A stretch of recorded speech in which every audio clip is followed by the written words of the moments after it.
Muito bem. Então, sejam bem-vindos aí à nossa aula número 9, da disciplina de estrutura da matéria.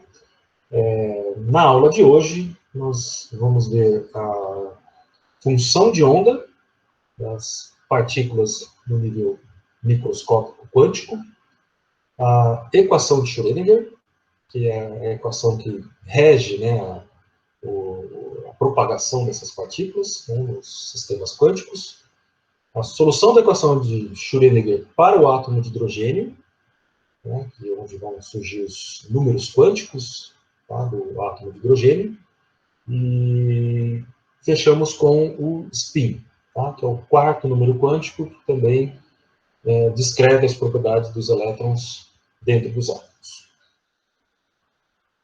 Então, para começar a função de onda, vamos rever um pouquinho do que foi visto na última aula. E na última aula nós vimos primeiro, né, a fórmula de de Broglie, que descreve, né, a dualidade onda-partícula. Então nós temos numa única equação propriedades ondulatórias e propriedades de partículas, né, sendo unidas aqui, né, através de uma constante da física quântica, né, a constante de Planck. Tá? Então, com isso, o de Broglie recebeu o seu prêmio Nobel em 1929, e essa equação, no fundo, ela descreve isso, né, a conexão entre o comportamento ondulatório e o comportamento corpuscular, né, de partículas, inicialmente, que a gente pensa como elétron, né, no nível quântico. Ou seja, um elétron tem um comprimento de onda associado a ele, que a gente calcula através da fórmula de Broglie. Além disso, né, nós encerramos praticamente aí a primeira parte da disciplina antes da prova com o princípio da incerteza de Heisenberg. Isso porque, na verdade, a divisão que a gente faz é até a P1, nós tratamos todos os desenvolvimentos até a chamada velha física quântica, né, que vem até o princípio da incerteza aqui, e a partir da segunda parte da disciplina, o que vem de desenvolvimento com a equação de Schrödinger. Então, a equação de Schrödinger é um marco, né, que vai dizer para nós que, olha, essa é a física quântica. Antes dela, né, foi toda uma preparação até a física quântica. Então, a física quântica ela só passa a ter um status, né, de teoria a partir do momento que tem uma equação de movimento, uma equação que descreve o movimento das partículas no nível quântico. E essa equação foi deduzida, então, por Erwin Schrödinger. Tá? É essa equação que aparece no balãozinho do seu pensamento aqui, né, que vai dar para nós, né, como que os elétrons se comportam no átomo de hidrogênio, ou partículas quânticas, né, nos seus sistemas quânticos, né, e todas as informações que a gente pode tirar dessas partículas. Essa equação, então, ela faz o mesmo papel que a equação de Newton, na física clássica.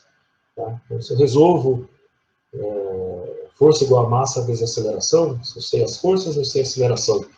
Se eu sei a aceleração, eu sei calcular a velocidade em função do tempo, eu sei calcular a posição em função do tempo. Tá? Mas para ter esse processo, né, até chegar na posição da partícula em função do tempo, descrever a sua trajetória, para onde ela vai, onde ela vai ser encontrada no futuro, eu tenho que saber duas coisas. A posição inicial, x0, e a velocidade inicial, o v0. Tá? Acontece que, com o princípio da incerteza, são exatamente as duas coisas que a gente não sabe. Ou, pelo menos, tem um limite para o seu conhecimento. Tá? Eu não sei a posição ou velocidade, posição, né, x, ou a velocidade que vem do momento de uma partícula com uma precisão qualquer. Né? O princípio da incerteza está dizendo para nós que existe um limite nessa precisão. Tá? Então, até onde eu consigo chegar e medir uma posição de um elétron. Medindo, aumentando essa precisão, eu perco informação na velocidade. Então não dá para saber as duas coisas ao mesmo tempo. Então não dá para escrever uma equação, né, uma equação de movimento, como nós fazemos na física clássica. princípio da incerteza é o fim do determinismo clássico e o fim das trajetórias da física clássica. Então, nós vamos ter que procurar uma outra forma de descrever onde estão as partículas. Isso vem pela função de onda, tá? Que é essa função, né, essa psi, aqui, essa letra grega aqui, né, chama psi, que descreve todas as propriedades da partícula no nível quântico. Bom, até a gente chegar na equação de Schrödinger, deixa eu também rever algumas coisas aqui que nós já vimos antes, tá? E, em especial, propriedades de ondas progressivas. Tá? Lembra que nós falamos um pouquinho aqui do que é uma onda em função, né? Uma fotografia da onda aqui no instante t igual a zero, dado por essa curva aqui em verde, e o que essa onda é, passado em um intervalinho de tempo ΔT, né, depois de um intervalo de tempo posterior. Tá? Ou seja, o que a gente está vendo aqui é que essa onda caminha. Essa onda caminha, né, que está sendo descrita através de uma função de algo que está em movimento. O x menos vt é uma equação da cinemática, é uma equação mostrando que alguma coisa está com movimento com velocidade v. Tá? E que função pode ser essa? Por exemplo, seno de kx menos ωt. Tá? Lembrando que nós vimos também, né, que essa velocidade que aparece aqui, ela na verdade é uma composição de dois fatores, né, da frequência angular e do número de onda angular. A frequência angular que a gente chama de ômega, e o número de onda angular, que é 2π sobre lambda, né, que descreve aí o tamanho da onda, né, o comprimento da onda. O número que é o inverso disso, multiplicado por 2π. Então, essa função de onda aqui embaixo, seno de kx menos ωt, vai descrever uma onda em movimento. Tá? Então, eu vou me aproveitar desse resultado, que a gente já viu antes, tá? Para tentar tirar as propriedades das ondas, e daí nós vamos ver como que a gente chega à equação de Schrödinger. Então, deixa eu fazer para vocês o seguinte exercício aqui. Ó. Seja uma função do tempo, que é seno de ωt. Como a gente viu aí atrás, né? Maneira menos, mas o sinal de menos não importa. Tá? Então, a posição da partícula varia no tempo, o y dela, né? E ela está sofrendo uma oscilação, né? Conforme uma função c. Sobe para dar uma paradinha, desce, dá uma paradinha embaixo, sobe de novo. E é essa oscilação aqui que a gente está vendo em função do tempo, tá? Sendo descrita por essa função, que é a seno de ωt. A frequência angular ômega. Então, qual é a velocidade que a partícula tem entre dois instantes de tempo, né, dado por um intervalo ΔT? É a razão, né, entre o cateto oposto e o adjacente desse triângulo retângulo. Velocidade não é ΔY sobre ΔT, né, porque aqui eu chamei de Y a posição, tá? Então, é a variação da posição no tempo. ΔY sobre ΔT. Então, é o cateto oposto dividido pelo cateto adjacente. Né? É essa divisão aqui que vai me dar a velocidade da partícula. O que acontece agora se eu pegar intervalos de tempos cada vez menores? Então, esse triângulo ele vai ser menorzinho aqui, tá? Até que no instante, no ΔT tendendo a um ponto infinitesimal, tá? A hipotenusa daquele triângulo é essa reta tangente agora. Então, esse triângulo está tão pequenininho aqui dentro que a gente não consegue ver. Né? Mas a inclinação da reta tangente, né, a gente ainda consegue perceber. E isso vai ser a definição da velocidade dada através desse limite. O limite em que ΔT tende a zero, da razão ΔY sobre ΔT, é o que nós vamos definir como a derivada da função. Tá? Então, isso vocês vão ver formalmente, né, nos seus cursos de cálculo. Mas o importante para nós aqui é verificar que essa derivada, né, essa operação que eu vou fazer na função, ela mede a sua variação, ela mede a inclinação dela num dado ponto aqui no gráfico, por t igual a zero. Então, nesse tempo t igual a zero, é isso que eu estou vendo aqui da inclinação dessa função. Né? Então, a velocidade da partícula aqui, ela vai ser dada pela essa operação, né, que eu estou chamando de derivada, né, que é uma medida da inclinação da função em dado ponto. Muito bem, então em t igual a zero, tá? O que eu estou vendo aqui? Eu estou vendo uma inclinação positiva. Eu estou vendo dy dt maior que zero. Porque com o passar do tempo, a posição aumenta. Tá? Então, isso representa uma velocidade positiva. Tá? Ou a inclinação, né, essa tangente aqui tem uma inclinação positiva. Nesse gráfico de baixo, eu vou mostrar essa inclinação positiva aqui. Tá? Eu quero um ponto positivo no gráfico aqui. Para mostrar o que está acontecendo em t igual a zero. Tá? Ou seja, na função de baixo, eu estou mostrando para vocês a variação da função de cima. Passado um quarto do período, a partícula sobe, né, até seu máximo, ela dá uma paradinha lá em cima antes de descer. O que está acontecendo aqui? A velocidade é zero. Instantaneamente, a velocidade é zero. Então, eu não tenho variação de y aqui. O delta y é zero. Tá? Ou seja, a inclinação e a tangente da curva nesse ponto tem inclinação igual a zero. dy dt é zero. E aí eu estou mostrando na função de baixo esse ponto no zero. Passado um quarto do período novamente, agora essa inclinação ela aumenta para o lado negativo. Tá? Que era zero, está começando a decair, né? A aumentar a inclinação para os números negativos. Estou vendo a partícula descer daí. Né? Seu y, em função do tempo, está diminuindo. Inclinação negativa, derivada negativa, indica um valor de variação negativo nesse gráfico de baixo. Mais um quarto de período depois, ela chega até o máximo de elongação aqui embaixo, dá uma paradinha antes de subir. Tá? Começa esse movimento de oscilação, vou dar uma paradinha aqui embaixo, que é a velocidade igual a zero aqui embaixo. Nesse ponto do gráfico, a inclinação é zero novamente. A derivada é zero. Tá? O que vai me levar a um ponto zero no gráfico de baixo. Ou seja, que é o gráfico de baixo, um cosseno de ômega t. Tá?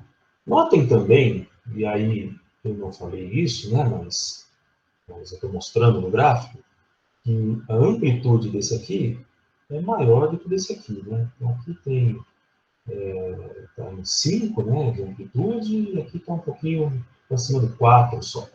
Tá? Ou seja, eu multipliquei por uma constante para transformar esse seno nesse cosseno. Tá? Então, isso vocês vão ver novamente, né, em detalhes e deduzido formalmente, né, nos cursos de cálculo, mas para mim o que é importante agora é que vocês notem isso. A variação do seno é o cosseno. O gráfico de baixo mostra as variações da função de cima. Então ela começou com valor positivo, né, foi para o zero de variação, negativo, zero de novo, e aí repete o ciclo. Tá? Ou seja, a função de baixo, cosseno de ômega t, é a derivada da função de cima, seno de ômega t. E sai uma constante para fora. Né? Sai o ômega como uma constante, como resultado dessa operação matemática. Tá? Vamos repetir a mesma coisa agora com a velocidade. Então, vimos que a velocidade é ômega a cosseno de ômega t, e eu quero calcular a aceleração da partícula agora. Tá? Como que a velocidade varia? Então, a derivada da velocidade em função do tempo. Eu vou fazer o mesmo processo. Então, eu comecei com o cosseno aqui em cima, né? O cosseno de 0 é 1. Então, nesse ponto t igual a zero, tem a amplitude ômega a, né? E aí eu estou vendo variação nula. Né? Então, nesse ponto aqui, a derivada é nula, porque a tangente aqui nesse ponto é uma reta horizontal. Tá? Então, não tenho variação de velocidade, a aceleração é igual a zero nesse ponto aqui. Então, o que eu estou mostrando no gráfico de baixo é o valor do ponto, no tempo, né? No t igual a zero, a função igual a zero. Passado um quarto de período depois, a velocidade começa a decrescer, eu tenho uma derivada negativa, né? Então, essa reta, essa inclinação virada para baixo, indica que a velocidade está diminuindo com o passar do tempo, que nesse ponto aqui vai no seu mínimo valor, tá? O máximo valor negativo, que é Está mostrando o gráfico aqui embaixo. Tá? Passado um quarto de período depois, a velocidade chega no mínimo valor que ela tem, né? Dá uma paradinha e começa a aumentar de novo. Nessa paradinha, a derivada é zero, novamente. A variação da função nesse ponto é zero. Então, dv dt é igual a zero. Estou trazendo esse ponto para baixo aqui, mostrando onde ele vai estar nesse instante agora. Passado um quarto do período depois, nesse instante de tempo aqui, que são 3 períodos dividido por 4, a velocidade ela voltou a aumentar novamente, né, e a variação da velocidade é positiva, e é isso que eu estou mostrando aqui no gráfico aqui embaixo, né, o valor positivo dessa outra variação da velocidade. Então, o que nós obtemos agora no gráfico de baixo é a aceleração da partícula. Como que a velocidade varia no tempo. A variação da velocidade no tempo é a aceleração. Tá? E o gráfico que eu mostrei aqui é um gráfico de menos seno. Olha aqui, ele começa no zero, né, mas vai para o valor negativo primeiro, depois volta para o zero, positivo, fecha um período e repete o ciclo. Né? Então, essa função não é o seno, é menos seno. Então, a aceleração em função do tempo é menos o seno de ômega t. E saiu uma outra constante ômega aqui multiplicando a amplitude novamente. Tá? Dando ômega quadrado vezes A como amplitude. Tá? Mas é importante, né? Sai esse sinal de menos. Né? E o que eu estou chegando como resultado para vocês agora é que a variação do cosseno é menos o seno. A derivada do cosseno é menos o seno. Concluindo, eu saí de uma função que é a seno de ômega t, fiz ela variar 2 vezes, né? Ver qual é a sua variação, e a variação da variação, e cheguei em menos a ômega quadrado seno de ômega t. Agora, olha que aqui a seno de ômega t é exatamente o que eu tenho na função da posição original, do y de t. Tá? Então, a aceleração é menos ômega quadrado vezes a própria função. Tá? Isso é uma característica geral das oscilações. Esse resultado que eu estou mostrando aqui, ó, a aceleração é menos uma constante vezes a própria função, nós encontramos em todas as oscilações. Oscilação no movimento harmônico simples, tá? Sem pensar em amortecimento, sem pensar em oscilações forçadas, movimento harmônico simples. Né? Ele tem essa equação que descreve o seu movimento. Tá? A aceleração é menos ômega ao quadrado, a frequência angular, vezes a própria função da posição y de t. Isso que eu fiz com a função do tempo, nós podemos fazer exatamente igual, analogamente, a uma função da posição.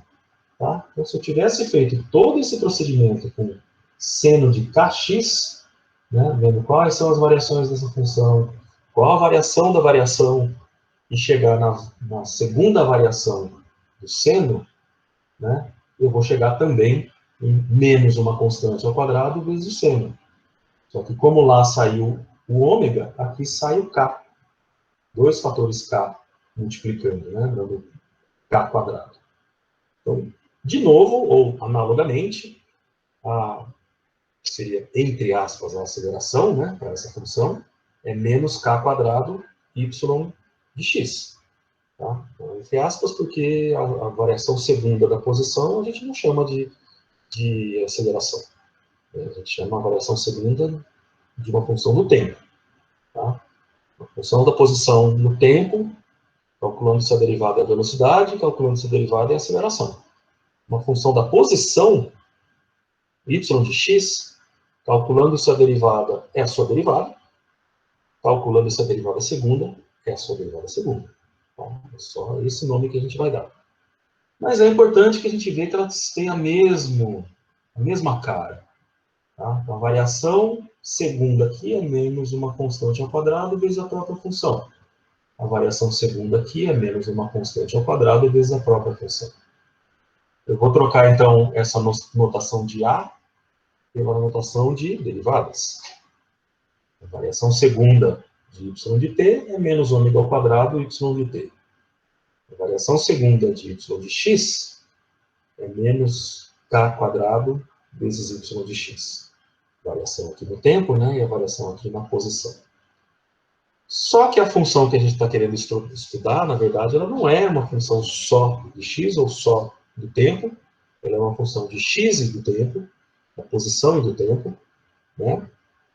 E aí, se vocês notarem a passagem aqui do slide anterior para esse, olha as derivadas aqui, eu só troquei a derivada de d, né, por esse dzinho curvado ali, que na verdade chama del, tá? Ou derivada parcial.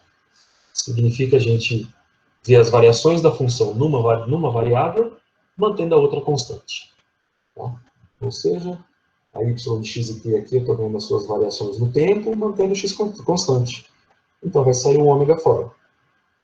As variações dessa função aqui na posição, né, a variação segunda dela na posição, vai sair o k quadrado, mantendo-se o tempo constante.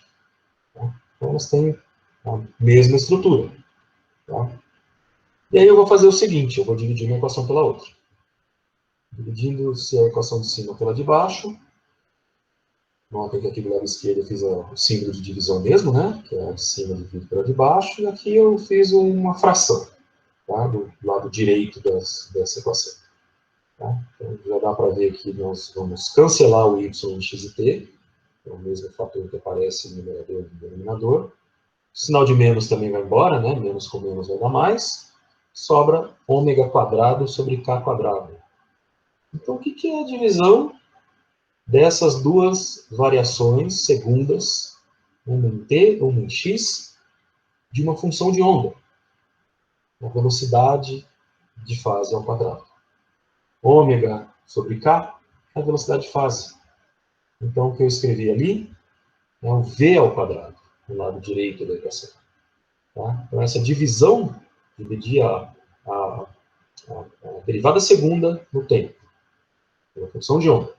A derivada segunda na posição dessa função de onda vai me dar a velocidade da onda ao quadrado. Tá?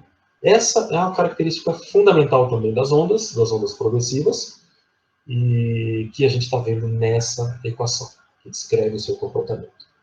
Por isso, essa equação vai ser chamada equação de onda. Eu vou passar o v dividido para baixo, do outro lado, né, e vou jogar todo mundo no mesmo lado da equação, com um sinal de menos entre as duas derivadas segundas. Tá? Então, esta equação agora que eu destaquei é uma equação de onda. Tá? Esta equação, vocês estão vendo ali, né, símbolos de derivadas, né, um monte de coisa misturada ali, ela é uma equação que a gente usa para descobrir qual é a função. Tá? Em vez de resolver uma equação algébrica, né, que você resolve para encontrar um número, quando eu resolvo uma equação diferencial, eu resolvo para encontrar uma função. Então, a minha incógnita nessa equação é a função. Claro que essa equação aqui ela é satisfeita por esta função de cima. Né? Y de x e t é a seno de kx menos ômega t, porque foi exatamente a função que eu usei para chegar nela. Então, façam agora esse exercício, né?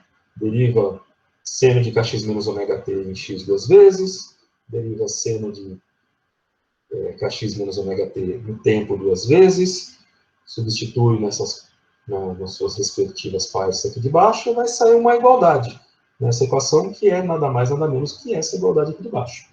A velocidade de fase é igual a ômega sobre k. Tá? Então, esta é uma equação diferencial que descreve o comportamento de uma onda, ou seja, uma equação de onda. Lembrando, eu falei para vocês aí da dedução que o Maxwell fez, né, partindo das 4 equações fundamentais do eletromagnetismo, ele chegou em 2 equações de onda, uma por campo elétrico e uma por campo magnético.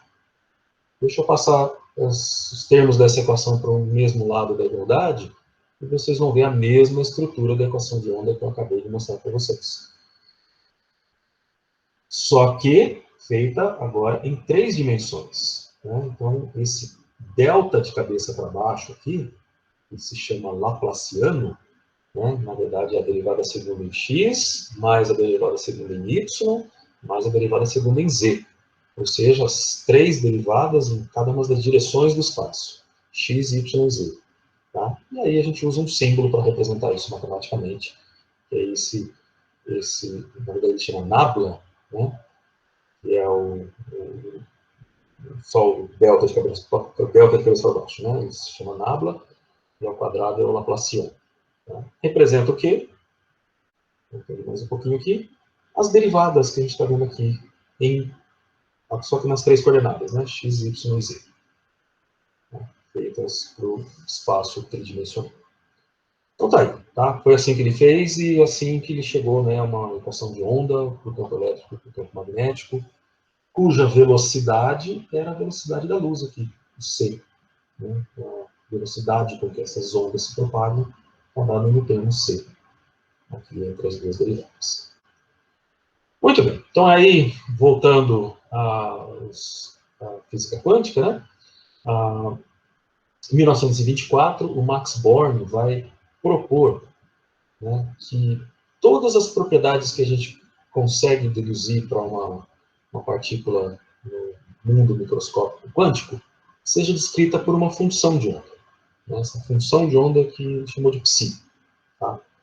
E como a gente não consegue determinar as trajetórias direitinho, como se faz na física clássica, como o princípio da incerteza nos proíbe de fazer isso, tudo que nós vamos conseguir fazer vai ser dizer qual que é a probabilidade de encontrar um elétron em uma dada região do espaço.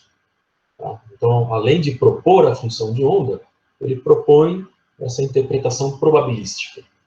Eu não sei posicionar o elétron, mas eu sei dizer para vocês qual é a probabilidade de encontrar o elétron ali. E com isso, tirar todas as consequências que a gente pode do sistema quântico que está sendo estudado. Então, essa função de onda, psi, ela contém toda a informação que nós vamos procurar sobre a partícula. Tá? Está nessa função as informações que a gente precisa. Energia, sua amplitude, até mesmo direção de propagação, né? Todas essas informações, frequências, né, a gente vai tirar através da função de onda. A função de onda, na verdade, ela é uma função complexa. E complexa no sentido que envolve os números complexos. Né? Então, está aqui o i dos números complexos, ó, essa exponencial complexa aqui, i elevado a menos i de kx menos ômega t. Tá? Eu só pus uma função de kx menos ômega t para mostrar para vocês aí que é uma função de onda, né, do jeito que a gente está falando. Mas ela é uma função complexa. Tá? Então, ela envolve os números complexos. Envolve o i dos números complexos. Raiz quadrada de menos 1. Segunda coisa, essa função ela tem que ter algumas características que não pode atrapalhar nos sistemas físicos. Tá? Então, nos sistemas físicos, a gente não vê nenhuma partícula com uma probabilidade infinita. Essa função de onda ela não pode ser infinita. Ela tem que ser finita em todo o espaço. Tá? Além disso, ela tem que ser contínua. Ela não pode ser uma função que vem de um jeito, depois ela dá um pulo abrupto e continua de outro jeito. Né? Ela tem que ter continuidade em todo o espaço e suas variações também. Né? Ela não pode formar um bico. Tá? Todas as derivadas são contínuas e a função tem que ser contínua. Né? Então, tudo isso faz parte aqui dos postulados, né, levantados para a descrição dessa função. Né? E, finalmente, nós vamos determinar a probabilidade de encontrar uma partícula no espaço através do módulo quadrado dessa função. O que é o módulo quadrado de uma função complexa? Né? É ela vezes o seu complexo conjugado. Tá? Então, psi estrela aqui representa o complexo conjugado. Por exemplo, né, se for essa função, ela vai trocar o sinal menos i por mais i. Né? Eu vou multiplicar aqui uma exponencial mais i por uma exponencial de menos i, né? E vai sobrar só a amplitude nesse caso, né? Porque uma exponencial positiva e negativa, elas se cancelam. Mas outras funções nós vamos encontrar, né? Com as suas dependências da posição e do tempo. E o importante é que o módulo quadrado dela é que vai nos dar todas as informações. função de onda, então, por si só, ela é uma função matemática. Tá? É uma função complexa, né, dos números complexos. Se a gente representa ela numa forma de um vetor, acaba sendo um vetor infinito, né, de dimensão infinita, dependendo do sistema aí que a gente vai estar estudando, né? Mas é o quadrado, né, o módulo ao quadrado dela que representa a probabilidade de encontrar a função do elétron no espaço. Suponha, então, que eu tenho um elétron como essa função enlaranjada que eu estou mostrando aqui. Ó. Essa é a função de onda de um dado elétron, tá? Digamos. Essa função aqui. Cadê o módulo quadrado dela? Tá? Então, eu vou multiplicar o seu valor aqui ao quadrado, né? Pode ser que a amplitude seja um número menor que 1. Então, eu vou, né, acaba sendo um valor um pouco menor aqui do seu quadrado. Mas no lado negativo, desculpa, né, no lado negativo dela aqui, o negativo, o quadrado dele é positivo. Tá? Então, está aqui a função em azul que representa o módulo quadrado da função de onda. Onde eu tenho mais chance de encontrar o elétron? Nos máximos do módulo quadrado. Aqui, eu tenho mais chance de encontrar o elétron. Aqui, eu tenho mais chance de encontrar o elétron.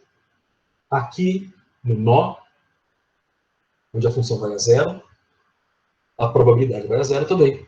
Né? Do zero ao quadrado vai dar zero. Então, a probabilidade de encontrar o elétron nesse ponto aqui é zero. E aí, nesse gráfico de baixo, mostra uma ilustração disso, né? Uma faixinha aqui, como se fosse um anteparo de um experimento que eu estou realizando ali, para observar as franjas, né? As regiões de máximos e mínimos. E vamos ver onde eu encontro mais os elétrons, onde eu encontro menos os elétrons.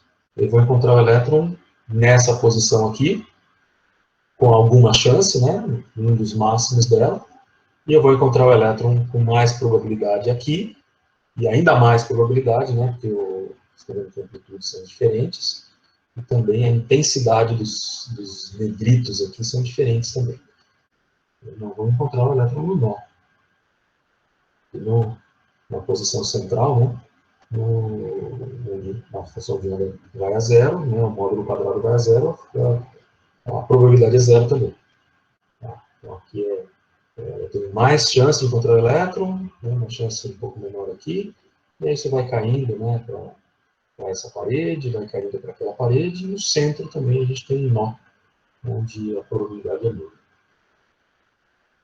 Bom, essa interpretação probabilística do Max Born, que o Max Born propôs para as funções de onda, né, na física quântica, elas foram muito discutidas, né, muito questionadas no começo, e Einstein, que era um defensor da visão determinística, né, da física, achava que isso deveria seguir também na física quântica, né, foi muito crítico aí da interpretação de Born e lançou a sua famosa frase: Deus não joga dados. Não é possível que os fenômenos da natureza sejam probabilidades. Né? Então, tudo na natureza é como se fosse um jogo de dados, um jogo, uma roleta. Né? São somente probabilidades que a gente tem para descrever os sistemas. Mas a visão do Born acabou, né, sendo bem sucedida, porque é com ela que a gente vai construir o modelo atual dos átomos de acordo com a física quântica, onde a gente não enxerga uma trajetória ou um orbital para os elétrons. A gente enxerga nuvens de probabilidade. Então, tem chances de encontrar o elétron numa região, que eu vou chamar de orbital agora. Né? E essas chances vão de acordo com as expressões matemáticas que a gente vai encontrar. Como, né, estão representadas aqui nessas figuras os orbitais S, né, que são todos de simetria esférica, como estão representadas essa nuvem de probabilidade aqui, tá, para outros orbitais, os orbitais do tipo P, né, que eu já vou falar mais para frente nos detalhes deles também. Com isso, o Max Born dividiu com o Boole, no ano de 1954, o Prêmio Nobel de Física pela sua sugestão da função de onda e a interpretação probabilística. Como a gente pode fazer para calcular a função de onda? Tá? Então, Tem basicamente duas formas de a gente fazer isso. Uma delas foi desenvolvida em 1925 pelo Heisenberg, que desenvolveu a mecânica quântica matricial, na sua forma matricial. Esta equação que eu estou mostrando para vocês, ó, o H-chapéu, é uma matriz. Tá? Suponhamos ali uma matriz quadrada. A função de onda psi pode ser representada como uma matriz coluna, né? Um vetor transposto, né, e posto na vertical. A energia da partícula é um número vezes o próprio vetor. Então, o que nós estamos escrevendo aqui, né, nessa forma da equação de Heisenberg, é uma equação de autovalores e autovetores, cuja álgebra, uma álgebra linear, utilizada na solução de equações desse tipo, nos dá a solução de qual função de onda satisfaz o problema e quais são seus níveis de energia. A função de onda são os autovetores e as energias são os autovalores da solução dessa equação. Heisenberg recebeu o prêmio Nobel em 1932 pelo desenvolvimento da mecânica quântica matricial. No ano seguinte, o Erwin Schrödinger desenvolve a mecânica quântica ondulatória, onde ele propõe uma equação de onda para procurar soluções, né, para a função de onda e aplicá-los nos sistemas físicos. Tá? Essa equação que eu vou mostrar para vocês como a gente pode chegar nela. Em 1933, ele dividiu com o Dirac o Prêmio Nobel de Física pelo desenvolvimento de sua equação, que leva o seu nome, né, que hoje a gente chama de equação de Schrödinger. Muito bem, então como a gente pode chegar na equação de Schrödinger? Deixa eu mostrar para vocês o caso mais simples de todos. Tá? Que é de uma partícula livre, então ela não está sujeita a nenhuma força, né? No caso independente do tempo. Ou seja, nas nossas equações aqui, né, que eu vou mostrar agora, não aparece a variável tempo. Tá? Então seria a dependência espacial apenas dessa partícula livre. Tá? Vou partir da fórmula de de Broglie. Partindo da fórmula de de Broglie, P igual a H sobre lambda, vamos multiplicar por 2π em cima e embaixo, né? Colocar o 2π de baixo embaixo do H, o 2π de cima em cima do lambda, e com isso redefinir as variáveis, né? Ou fazer uma substituição delas, onde o H sobre 2π é o H cortado, e 2π sobre lambda é o número de onda angular, K. Ou seja, P é igual a H cortado K. Se nós tivermos uma função de onda na forma A seno de kx e ou, né, mais B cosseno de kx. Por que eu estou falando isso, e ou? Porque pode ser só seno, pode ser só cosseno, a depender do sistema que a gente está resolvendo. Se for acontecer de uma função for solução, por exemplo, seno de kx é a solução, cosseno de kx é solução também, então a soma das duas também é a solução. Isso é uma propriedade da linearidade dessas equações diferenciais, né? Então, seno e cosseno são possíveis soluções que a gente está procurando para essa partícula livre aqui. Se eu derivo uma ou se eu derivo outra duas vezes, tá? Nós vamos ter a equação de, né, o protótipo aqui da equação de onda.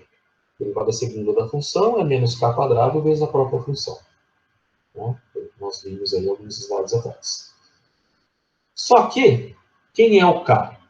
K é P dividido por H cortado. Tá? Dessa equação aqui, eu isolo K, dá P sobre H cortado. Eu vou substituir nesse K aqui. Né? Então, é P sobre H cortado ao quadrado. Tá? Que é a equação de de Broglie, né, substituída aqui na equação de onda. E agora, para uma partícula livre, né, primeiro vamos definir a energia da partícula. A energia total dela é a energia cinética mais a sua energia potencial. Energia cinética, então nós vimos que é P quadrado sobre 2m. Tá? E se essa partícula é livre, eu vou dizer para vocês que o potencial dela é nulo. Tá? A partícula livre não está sujeita a forças. Então, certamente a força é igual a zero.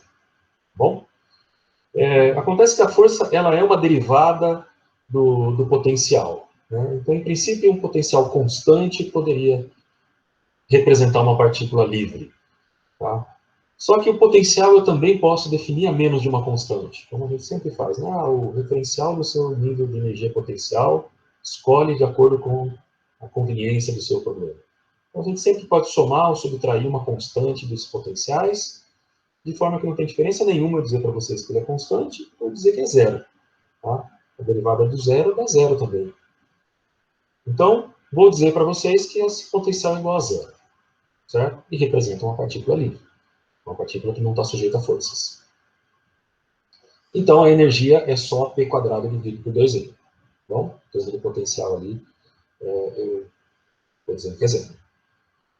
Então, quem é o P quadrado é 2M vezes Z, a energia total. Eu vou substituir esse P quadrado nesse P quadrado aqui. Tá? Tem P elevado ao quadrado, que é 2ME. Beleza? Estou fazendo isso. Então, a derivada da função duas vezes é menos 2ME dividido pelo H cortado ao quadrado. Tá? Então, o quadrado aqui está no numerador e no denominador. Né? Vamos isolar os termos aqui de uma forma mais adequada. E aí, então, vou passar o H cortado multiplicando para o outro lado, vou passar o 2M dividindo para o outro lado, sobra a energia vezes a função de onda no lado direito da equação. E aí, se eu somo um potencial zero, potencial nulo, eu não mudo o resultado de cima, e nós chegamos à equação Schrödinger menos H cortado ao quadrado dividido por 2M, vezes a derivada segunda da função, mais o potencial V de x vezes a própria função, é igual à energia da partícula vezes a função de onda, psi de x.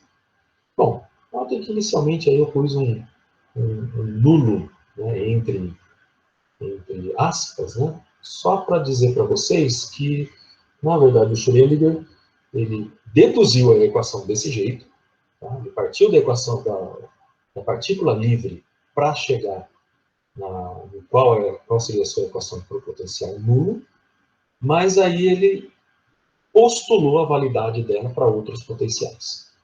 Então, essa aqui ela é válida, né, porque ela foi deduzida desse jeito. Agora, então, ele disse o seguinte: se essa equação ela vale para a partícula livre, ela vale para outros V de x também. Ela vale para outros potenciais de partícula que não seja livre. Vamos resolver a equação e ver quais resultados que a gente chega, tá? E aí, se forem confirmados experimentalmente ou forem confirmados por outros resultados anteriores, quer dizer que esse postulado, então, tem a sua validade, né, cada vez mais forte. E é exatamente isso que acontece, tá? As soluções da física quântica, né, por exemplo, do átomo de hidrogênio, que é uma solução exata, né, nós podemos definir essas soluções exatamente, ela é feita pelo potencial do átomo de hidrogênio, né, como eu vou mostrar para vocês aí mais para frente um pouco. E os resultados são exatamente os mesmos que a gente vê, né, nos níveis de energia, tá? E a partir dela também nós vamos verificar as subcamadas e os orbitais.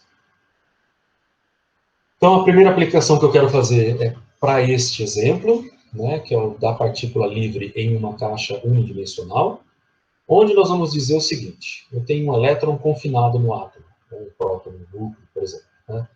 Uma partícula presa numa região, nessa caixa, que significa o seguinte: ela tem paredes tão fortes, tão duras, que o elétron não consegue sair de jeito nenhum. Tá? Então, ele é livre dentro da região 0 e L, ali ele pode se propagar livremente, mas toda vez que ele chegar na parede, tem uma força tão forte, que vai para o infinito, olha ali, V igual a infinito, né, de um lado e do outro, significa uma força tão forte que o elétron não entra de forma alguma nas paredes da caixa. Tá? Então, é o que está escrito, né, representado nesse gráfico aqui do lado, né, e é o que está escrito matematicamente aqui. Ó. O potencial é zero, então eu não tenho força nenhuma, partícula livre, entre 0 e L, né, o x entre 0 e L, e ele vale infinito para x menor ou igual a zero e x maior ou igual a L. Tá? Então, a partícula ela tenta entrar na região aqui de 0 para o negativo e vai encontrar força infinita, né, um potencial infinito. Ela tenta entrar na região para cima de L e ela encontra o potencial infinito. Então ela não consegue sair dessa caixa, ela fica batendo para lá e para cá, né, oscilando aqui dentro, interferindo-se, né, com as ondas que viajam da direita para a esquerda, da esquerda para a direita, né, formando aí o que vai ser a solução que nós vamos ver. Então, quem vai ser a função de onda que descreve a partícula dentro dessa caixa? Tá? Bom, então, no potencial V igual a zero é o mesmo da partícula livre, e aqui eu vou tomar o seno e não o cosseno, tá? Por uma condição no x igual a zero, e nós sabemos que seno de zero é zero, mas o cosseno de zero não é zero. Então, o cosseno não vai satisfazer no x igual a zero. Tá? Então, com isso eu já vou eliminar aquela b cosseno de kx, tá? E deixando só a seno de kx. Seno de zero é zero. Para o x igual a zero, o seno é automaticamente zero. Tá? E é o que eu estou querendo que isso aconteça, né?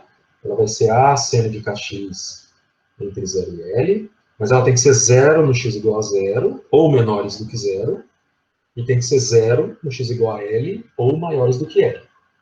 Tá? Então, no ponto zero, ela é automaticamente satisfeita pelo seno. O cosseno não.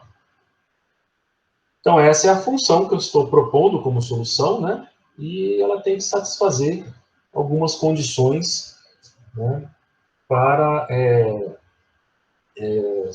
dar a resposta para esse problema. Bom, como eu disse, essas ondas, né, o seno de Kx, ele é formado pela interferência ou superposições das ondas que viajam em direções contrárias, né, x positivo e para o x negativo, de tal forma a formarem ondas estacionárias. As ondas estacionárias, as mesmas ali da corda do violão, né, presas pelas suas duas pontas, eu consigo colocar vários modos de ondas estacionárias entre essas duas paredes. No modo n igual a 1, tem meio comprimento de onda. Ó, nota que isso aqui é metade de um ciclo, né? Eu teria que completar para o outro lado aqui até 2 vezes L para ter um comprimento de onda completo. Então aqui o L representa metade de um comprimento de onda. Para o segundo harmônico, né, para o n igual a 2, nível n igual a 2, eu tenho um comprimento de onda inteiro certinho cabendo entre 0 e L. Para nível n igual a 3, eu tenho um comprimento de onda e meio, tá? Cabendo aqui entre 0 e L. Para o nível n igual a 4, 2 comprimentos de onda, e assim vai sucessivamente. Ou seja, são várias soluções possíveis, cada solução possível é uma autofunção. É uma das funções com índice n, que aparece aqui nessa igualdade aqui de baixo. Cada função psi tem a sua amplitude, a n, e cada uma tem o seu número de onda angular kn, porque tem os seus comprimentos de onda lambda n. Então, a condição no x igual a zero ela é automaticamente satisfeita, né, pelo seno, como eu estava dizendo para vocês, mas falta a gente ver ainda a condição de contorno, né, na posição x igual a L. Em x igual a L, eu quero que o seno seja zero também. Tá? Lembra que do lado de cá é sempre, ó, o n igual a 1 termina no zero, o n igual a 2 termina no zero, o n igual a 3 termina no zero. Todo mundo termina no zero. Tá? Então, nessa parede aqui, x igual a L, eu quero que a função seja zero também. Quando que isso acontece com o seno? Toda vez que o k, que era kx, né? Eu fiz o x igual a L, toda vez que o kl for um múltiplo de π. Tá? O seno de zero é zero. Seno de π, vou fazer do lado aqui para vocês, né, sair a gravação certa. O seno de zero é zero. Tá? O seno de π é zero. O ciclo trigonométrico. O seno de 2π é zero. O seno de 3π é zero. E assim vai sucessivamente. Ou seja, o k como eu disse, ele tem índice N, porque o lambda tem índice N, são comprimentos de onda diferentes, né, para cada módulo. O K é 2π sobre lambda, vezes L, que tem que ser igual a Nπ. Então, cancelando o π dos dois lados, isolando aqui o lambda N, nós vamos ter 2L dividido por N. Tá? E essa equação agora, ela mostra para nós quais comprimentos de onda eu tenho para cada módulo. Então, lembra que eu falei para o N igual a 1 é 2L? Faz N igual a 1, dá lambda 1 igual a 2L. Aqui, né? É esse cara que eu vou ter que completar do outro lado aqui. Faz N igual a 2. 2L dividido por 2, lambda é igual a L. Aqui o nível 2, que tem comprimento de onda igualzinho à largura da caixa.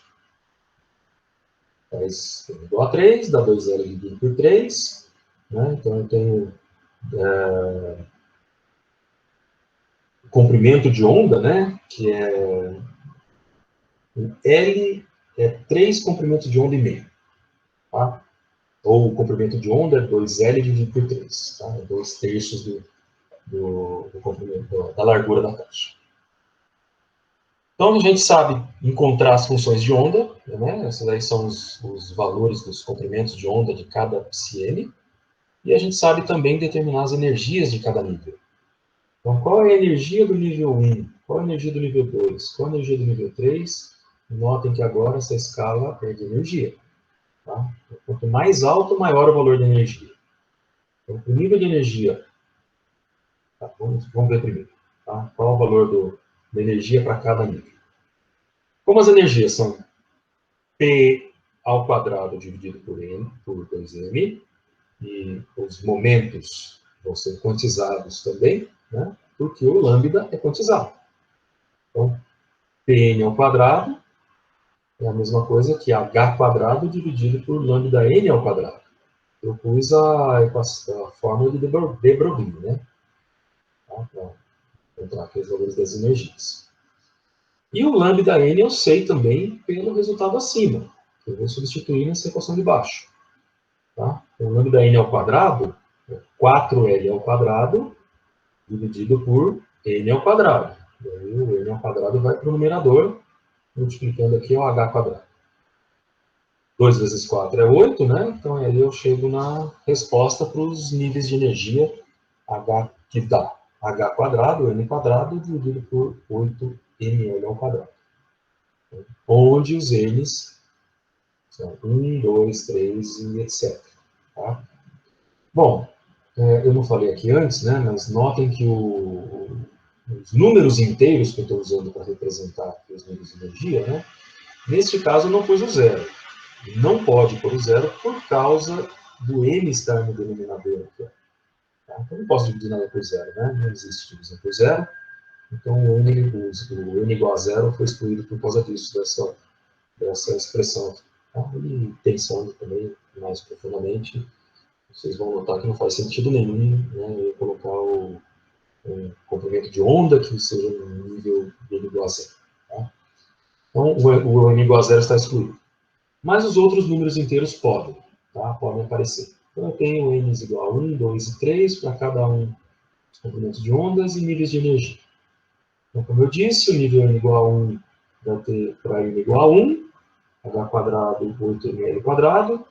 Para n igual a 2 vai ser 4 vezes o do n1, né? Do nível 1, que é 2 ao quadrado.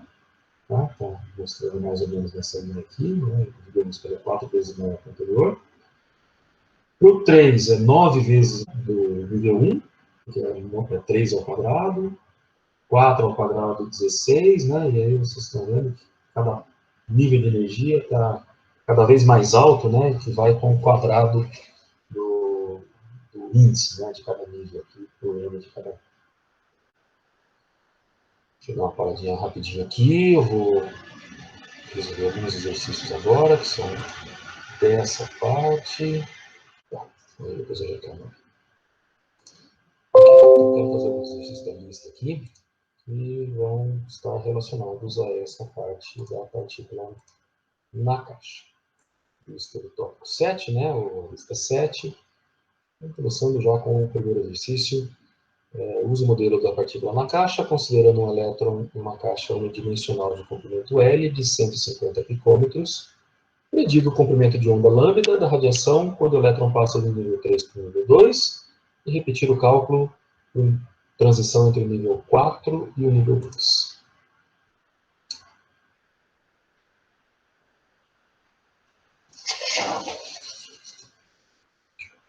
Aqui.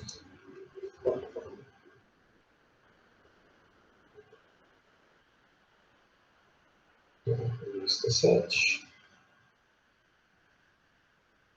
Exercício 1, que é uma partícula numa caixa. O tamanho da caixa foi dado aqui como 150 picômetros. Eu já vou converter para metros. Pico é 10 a menos 12, né? Então vai dar 1,5, 10 a menos 10 metros. No item A, pede para nós calcularmos então as transições entre o nível 3 e o nível 2. Deixa eu fazer um diagrama rapidinho aqui. Esse aqui, digamos, é o meu nível inicial, esse é o nível final. Eu tenho um elétron que vai sair deste nível.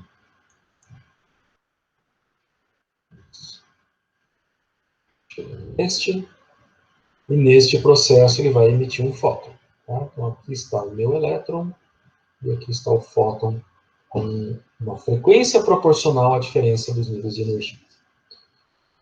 Então, primeiro, para saber isso, eu tenho que saber as diferenças de energia que o elétron tinha antes e depois da transição. Então, acabamos de ver que as energias En são n quadrado h quadrado dividido por 8ml quadrado. Eu quero a transição, né? Então, eu vou fazer a variação da energia. Deixa eu pôr em evidência aqui todo mundo que não vai variar. 8 ml quadrado aqui no denominador, h quadrado aqui na frente, tá? E deixa eu pôr aqui inicialmente mi quadrado menos mf quadrado. E aqui é mf. Que então vai ser 3 ao quadrado menos 2 ao quadrado, tá? Mas, como esta diferença de energia, ΔE, vai ser transformada na frequência do fóton, o fóton tem frequência proporcional à variação da energia, esta equação, né, eu vou igualar a equação de Einstein, né, que é chamada equação de Einstein do fóton aqui. ΔE é igual a HF, porque agora eu estou pensando neste fóton, tá? E nós sabemos também que a frequência é a velocidade da luz, né, ou da radiação, dividido pelo comprimento de onda. Tá? Então, eu já vou isolar o lambda aqui, que é então HC dividido por H quadrado, 8ml quadrado, MI quadrado menos MF quadrado. Tá? E essa é a equação que vai nos dar a resposta, então. Tá? Qual o comprimento de onda com os níveis correspondentes aqui embaixo. Deixa eu fazer isso aqui desta forma. A velocidade da luz, 3 vezes 10 oitavo, vezes 8, vezes a massa do elétron, vezes 1,5 vezes 10 a menos 10, o L, né, elevado ao quadrado. Tudo isso dividido por constante de Planck. E aqui, então, 3 ao quadrado menos 2 ao quadrado, que é a transição que a gente está calculando. Eu vou deixar o resultado parcialmente em aberto aqui, só para ficar mais fácil entender. Então, fazendo a conta com todos os números que não sejam os n's, nós temos 7,424 vezes 10 a menos 8, né? E aí dividido então por 3 ao quadrado menos 2 ao quadrado. isso vai dar 1,485 vezes 10 a menos 8, ou 14,85 nanômetros. Tá? Que é o comprimento de onda, então, que foi pedido. Né? Isso aqui é igual a lambda. Agora, para o item B, a transição, então, é do N inicial 4 para o N final 2. Então, notem que eu só vou mudar esses números aqui embaixo, né? E o resto é a mesma coisa, porque ele pediu para a gente repetir o valor. Ou seja, o lambda que eu vou calcular agora é o mesmo 7,424 10 a menos 8, só que agora dividido por 4 ao quadrado menos 2 ao quadrado, que é a transição pedida, né? Neste caso, pelas minhas contas, eu cheguei em 6,187, 10 a menos 9, unidade de metros, aqui por metros, ou 6,19 nanômetros. Problema número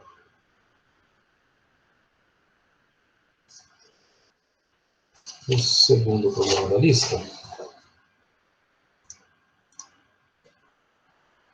nós temos considere um elétron preso em uma caixa unidimensional de tamanho L, supondo que a sua função de onda seja psi de x a seno de 3πx sobre 2L, para quais valores de x a probabilidade de encontrar o elétron seja nula?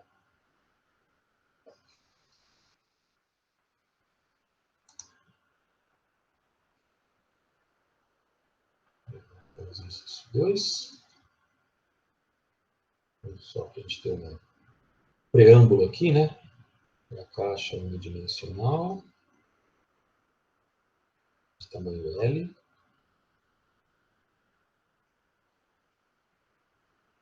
E a função que foi dada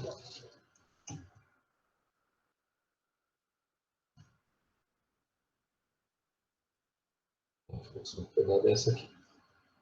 Psi de x é A seno de 3πx dividido por 2L, que nós queremos que seja igual a zero, porque o problema pediu onde que a probabilidade é mínima, né?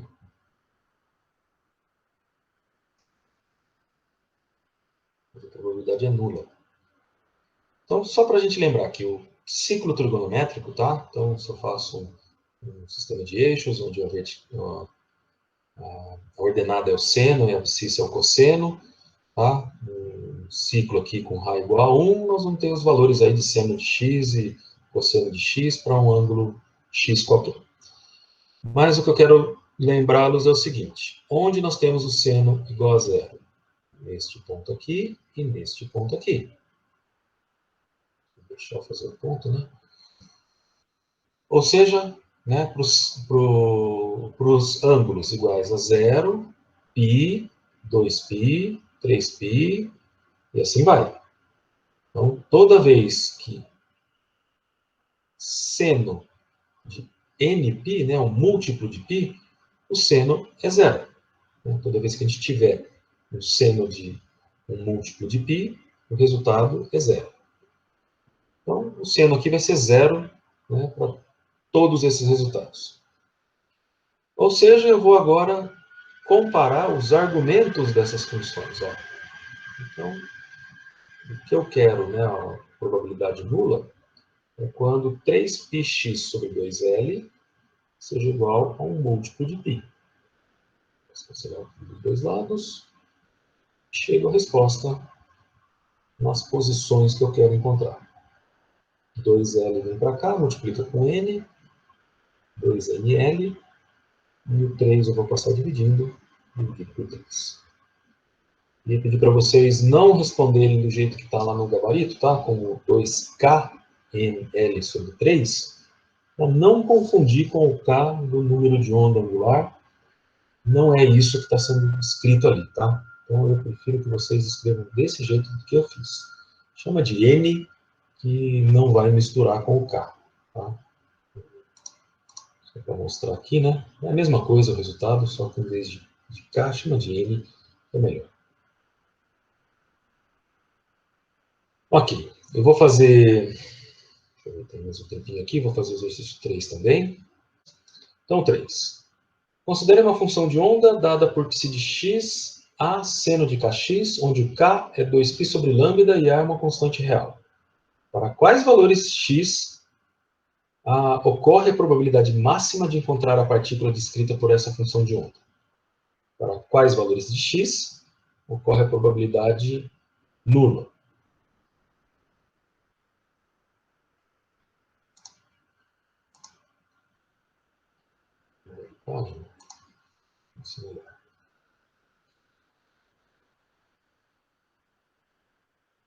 Então, exercício 3. Primeiro eu vou escrever a função de onda.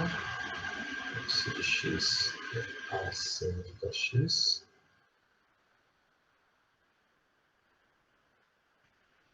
Onde K é 2π sobre lambda.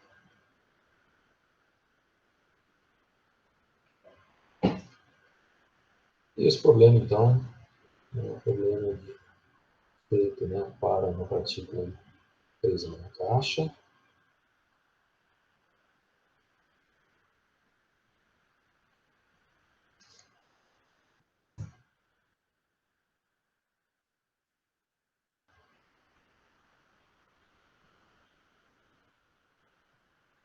Unidimensional de lado L. No item A, onde nós vamos encontrar, então, a probabilidade máxima? Todas as vezes que o módulo quadrado da função de onda for máximo. Então, A ao quadrado, seno quadrado de kx, eu quero que sejam os valores máximos do seno. Tá? Onde o seno é máximo, mais 1 e menos 1. Máximos e mínimos. Mas elevado ao quadrado vai dar o máximo. Então, toda vez que A seno quadrado de kx for igual a A ao quadrado. Ou seja, quando o seno quadrado de kx for igual a 1, tirando a raiz quadrada disso, quando o seno de kx é mais ou menos 1. Tá? Nós não podemos eliminar a solução negativa, porque menos 1 ao quadrado dá 1 também. Essa aqui é uma solução. Menos 1, né, é uma solução dessa equação aqui. O seno de kx tem que ser mais 1 ou menos 1. É isso que a gente tem que procurar, então. Lembrando, ciclo trigonométrico. Seno de x, seno de x. Onde que nós temos os máximos máximo do seno, tá? Máximo e mínimo do seno. Aqui e aqui. Π sobre 2, 3π sobre 2, 5π sobre 2, 7π sobre 2. Notem que eu só estou falando números ímpares, tá? Então, toda vez que o kx for π sobre 2, 3π sobre 2, 5π sobre 2, eu vou pôr uma forma genérica de representar um número ímpar, escrito assim, ó, 2m mais 1 vezes π sobre 2. E esse número ímpar, né, que eu vou dizendo para vocês, então, que dentro desse parênteses aqui eu tenho um número ímpar, e isso é verdade toda vez que o m for um número inteiro. E nesse caso eu posso pôr o zero.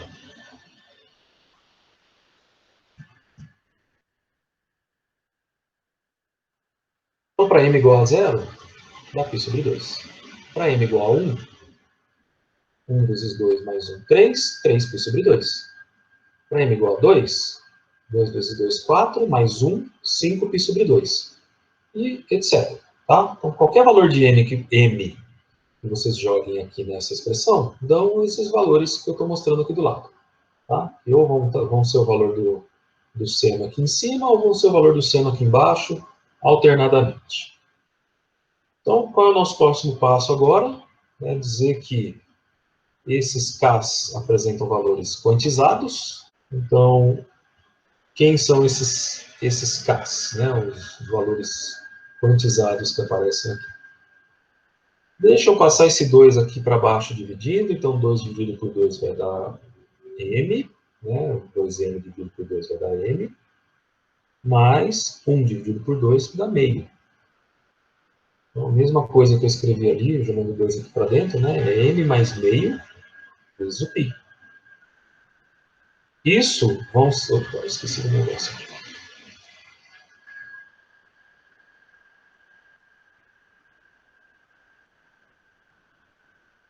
Kx. Kmx tem que ser igual a isso. Então, esses vão ser os valores do K com índice n, que é 2π sobre lambda com índice n, vezes x. E o lambda n, nós vimos que ele tem uma expressão, né, para a partícula na caixa, que é 2L por m, tá? Vezes o x. Falta para eu completar aqui. Bom, eu vou pegar essa parte da igualdade aqui com esta parte da igualdade aqui. Tá? Eu vou anotar isso vendo quem que eu estou cancelando com quem. O π cancela com o π aqui. O que sobra dessa igualdade, né? Deixa eu só fazer outra coisa que eu esqueci, que são os valores dos n's. Lembrando que eles vêm lá do denominador, né, do da n, e não pode ser zero.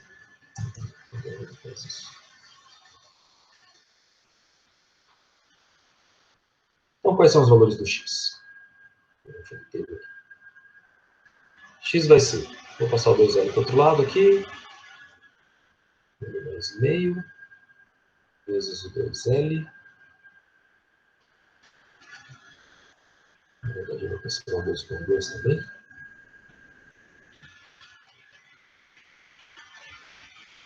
Vou passar o L para cá, e vou dividir por N. E esses são os valores que a gente obteve. Onde estão os máximos da função? Nesses valores de x. Onde eu posso usar m e n números inteiros, sempre positivos, tá? Só lembrando que o n não pode ser zero, e o m tem que assumir valores menores do que o n. Eu vou mostrar nas figuras abaixo. Por que disso? Então vamos lembrar, ó, quem era o n igual a 1? N igual a 1 era aquele meio comprimento de onda na caixa. Aqui o x igual a 0, está aqui o x igual a L.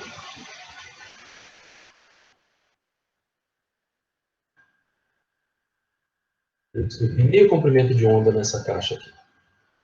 Onde que está o máximo? No meio do caminho. Aqui, ó, no ventre, né?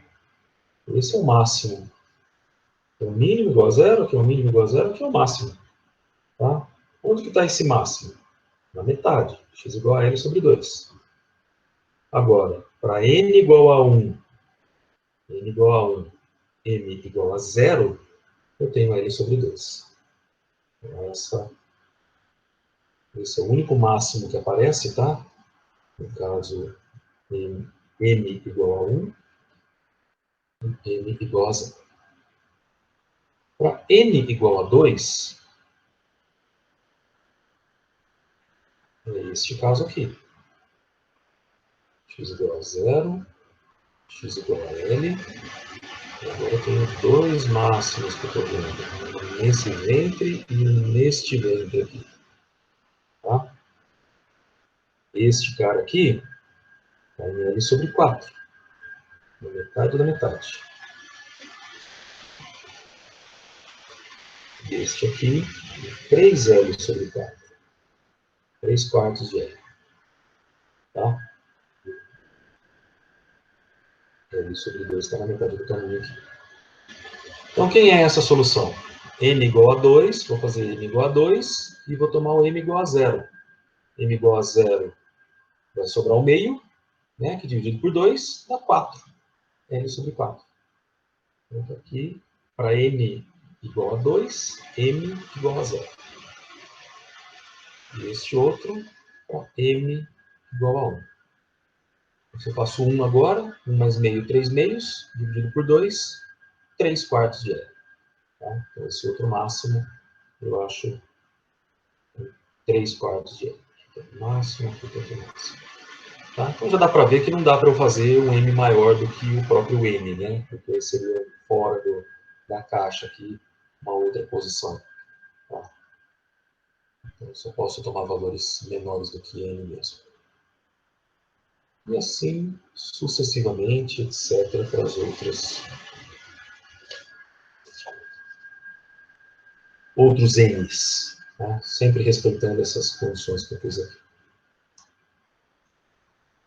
O 3B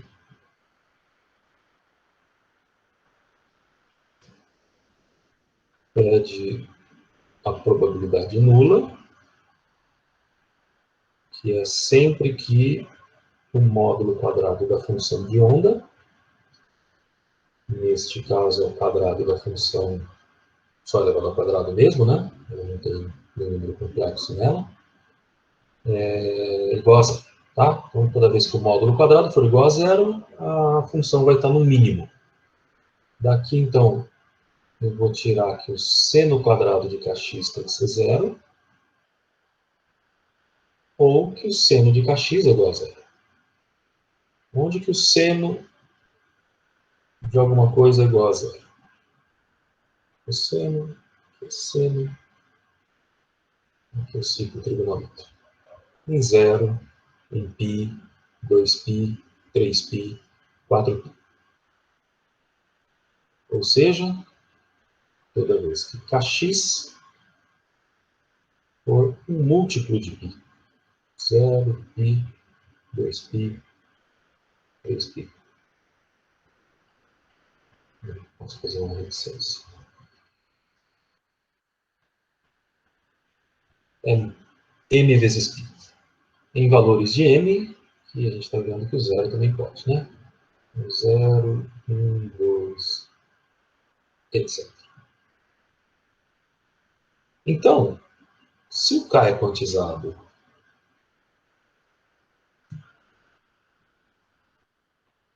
vezes x, e isso tem que ser igual a mπ, e se o k é 2π sobre lambda m vezes x, por sua vez, nós sabemos o lambda n, né, da partícula na caixa, que é 2L sobre m, vezes x. Eu vou cancelar o π daqui com o π daqui, e nós chegamos à resposta para as posições dos mínimos. A função é zero. Também vou cancelar 2 com 2, né? Então, quem é o x? É Lm dividido por m. Escrevendo assim, ml, né? Dividido por m.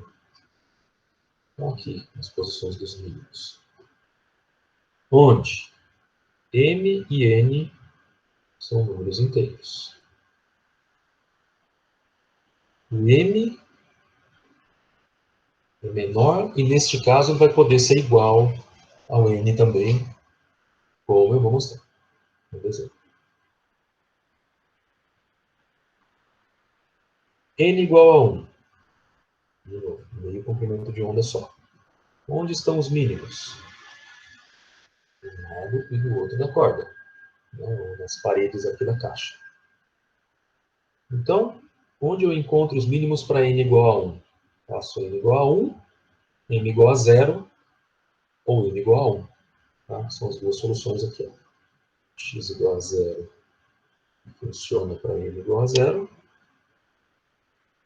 E x igual a L, que é o que a gente obtém para n igual a 1.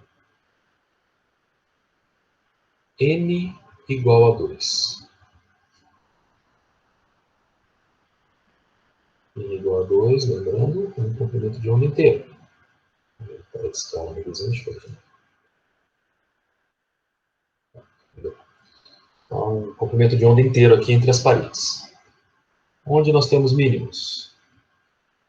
Uma parede, na outra, e um nó no meio. E um mínimo aqui também. Que são x igual a 0, x igual a L, e x igual a L sobre 2. Feitos para m igual a 0, então só fazer m igual a 0 aqui, já dá x igual a 0. O n vale 2 nos três casos, tá? Sempre n igual a 2 agora. M igual a 1, aqui. M igual a 1, L, n igual a 2. L sobre 2. E m igual a 2. Pode ser igual, então. M igual a 2, L igual, m igual a 2, e vai dar x igual a L para essa outra posição do mínimo aqui, da partícula na caixa. Beleza? Deixa eu voltar à apresentação.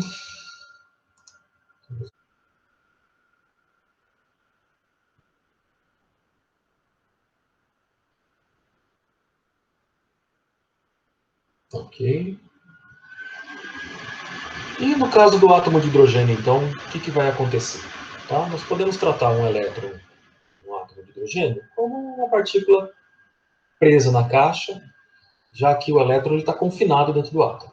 Tá? Então, ele está preso no átomo e nós podemos pensar, né, analogamente desse jeito também.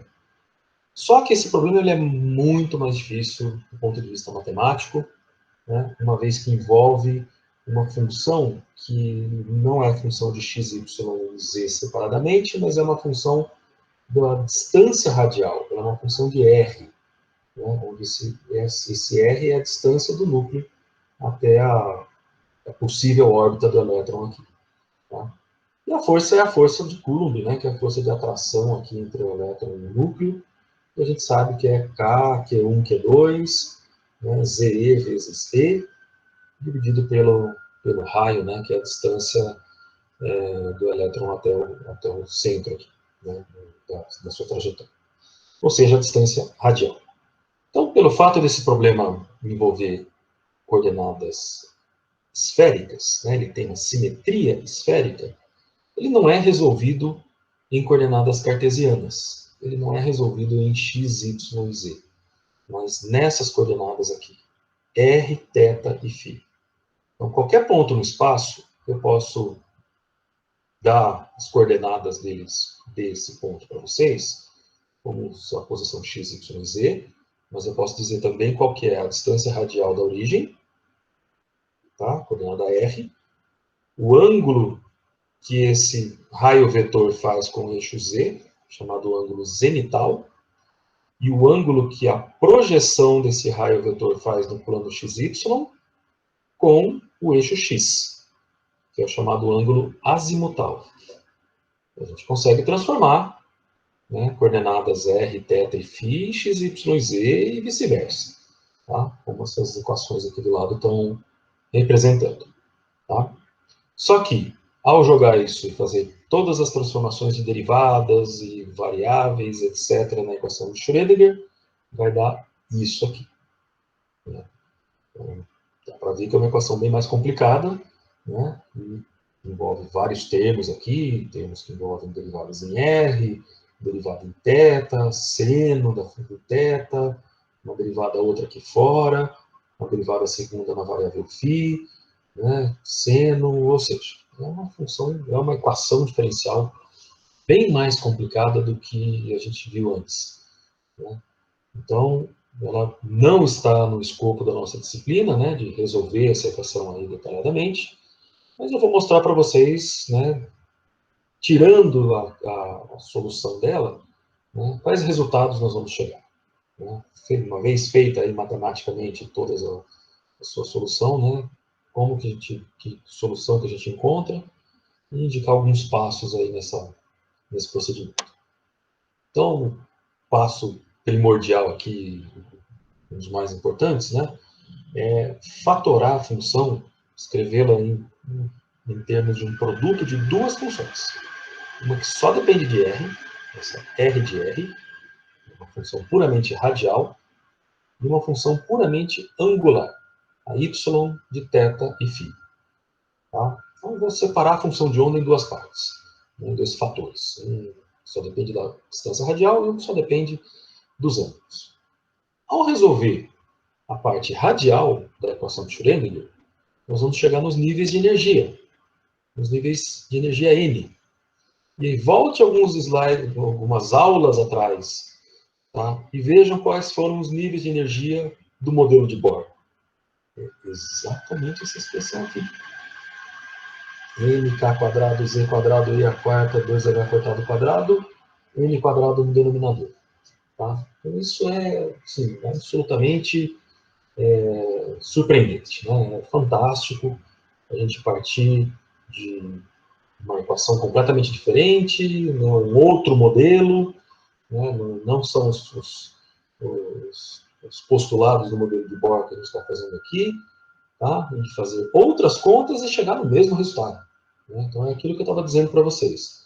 Se o Schrödinger postula a validade para outros potenciais e a gente chega em alguma coisa que confirma o resultado anterior, então esse postulado deve ser verdade. Tá? É isso que a gente está obtendo aqui. Né? Os mesmos níveis de energia de Bohr, que a gente pode escrever do mesmo jeito, né? Fatorar aí o z quadrado, o n quadrado, e calcular uma energia do nível fundamental, né? Ou dar os níveis de energia dessa forma aqui, né? Menos z quadrado E0, dividido por n quadrado, onde o E0 vai ser o mesmo 13,6 eletronvolts que nós vimos no modelo de Bohr. E o n agora vai ser chamado de número quântico principal. É o número do nível de energia, tá? das camadas eletrônicas do nível quântico principal, dos níveis de energia.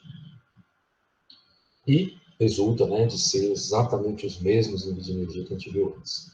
Estado fundamental 13,6 eletronvolts, negativo, né, definindo zero aqui, o limite que separa o elétron ligado para o elétron livre.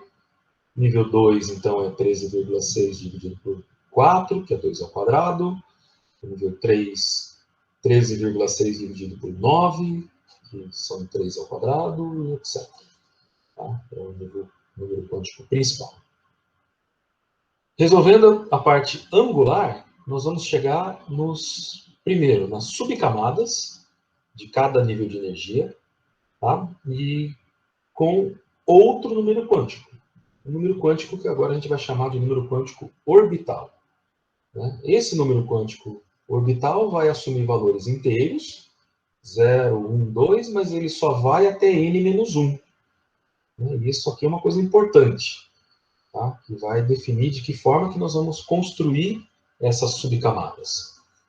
Então, aquela que vai ter L igual a 0, e esse número quântico ele é orbital, e veio de uma solução angular, então significa não ter dependência angular. L igual a 0 são os orbitais S. Tá? 1s, 2s, 3s, que são orbitais esfericamente simétricos. Eles não dependem do ângulo. Tá? Por isso o L foi escolhido 0 para o orbital S. O orbital L igual a 1, para L igual a 1, nós temos os orbitais do tipo P, que são aqueles que parecem um infinito, né, de revolução. Você roda o infinito em torno de um eixo, vai dar o formato dos orbitais do tipo P. Os orbitais D para L igual a 2 são mais complicados, eu vou mostrar as figuras daqui a pouco. Os orbitais F são ainda mais complicados, L igual a 3. Eles têm essa sequência de nomes que vem do jargão da espectroscopia, né? O S é sharp, o P é principal, o D é diffuse e o F é fundamental.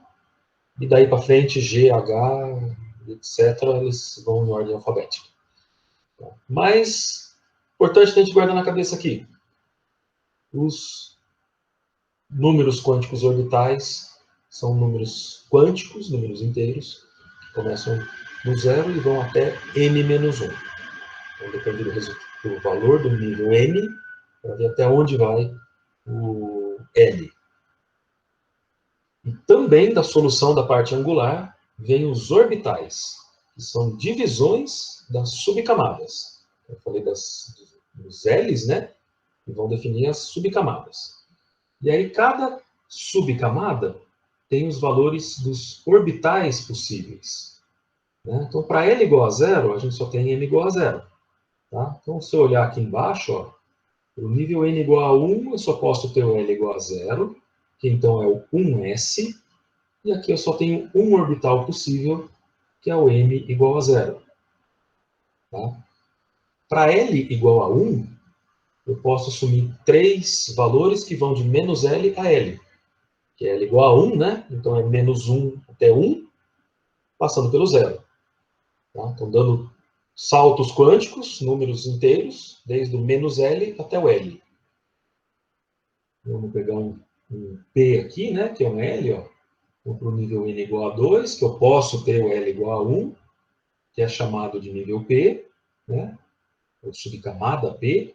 Ela pode ter valores de menos 1, 0 e 1, três orbitais possíveis nessa subcamada na 2P. Para L igual a 2, eu posso ter menos 2, menos 1, 0, 1 e 2.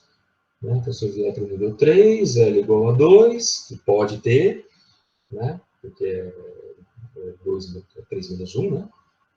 O D cabe aqui na camada 3. Tem 5 orbitais possíveis. Menos 2, menos 1, 0, 1 e 2. Então, são números que vão de menos L até L, tá? Entre menos L até L. E se eu fizer a conta, né, dá sempre 2L mais 1. Aqui o L igual a 0, tem 1. Aqui L igual a 1, vezes 2, 2, mais 1, 3. Aqui eu achei 5. Aqui eu vou achar 7 orbitais possíveis. Então, esses são os números quânticos que vocês já viram lá nos cursos de Química do ensino médio. Tá? Como que a gente vai fazer a distribuição eletrônica dos elementos? Né? Preenchendo aquelas caixinhas que cabem, né? Quantos elétrons cabem dentro de cada uma dessas caixinhas. E vão definir os diferentes orbitais, subcamadas e camadas para o átomo de hidrogênio. Resumindo o que nós estamos vendo até agora, a função de onda do átomo de hidrogênio tem três números quânticos, até agora. N, L e M. A função que é de R, θ e φ, ela é uma Rn do nível M, somente função de R, e ela é uma YLM das duas variáveis angulares, θ e φ. Então, com N igual a 1, L igual a 0 só, M igual a 0, a função de onda é Ψ1, 0, 0, a única possível, e é o orbital 1s. Para N igual a 2, eu posso ter L igual a 0 e 1. Se o L igual a 0, o N é 0. Se o L igual a 1, são três valores possíveis.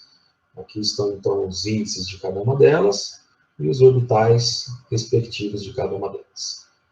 Então, são três, né? Por nível P, menos 1, 0 e 1. Então, cada um aponta numa direção diferente do espaço. 2px, 2py, 2pz. Tá? Mesma coisa eu posso dizer aqui do 3p. 3px, 3py, 3pz. São três funções, os três m's diferentes, né? E vão apontar para direções diferentes do espaço. E os seus valores, né, suas funções mesmo, matemáticas, e aí já escritas de uma forma completa, são bem complicadas, né, como eu disse, nós não vamos chegar na dedução delas, mas estão nessas tabelas aqui, né, para vocês verem seus resultados, tá? Para o nível N, para o nível E, para a subcamada L, os orbitais M, né?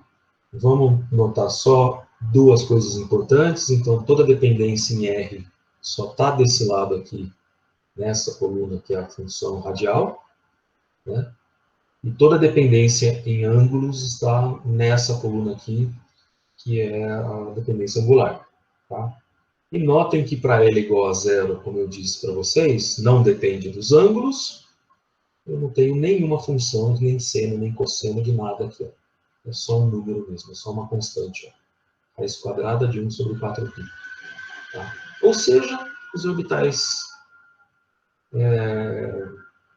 de L igual a zero são orbitais esfericamente simétricos. É o orbital S. tá? Os diferentes níveis.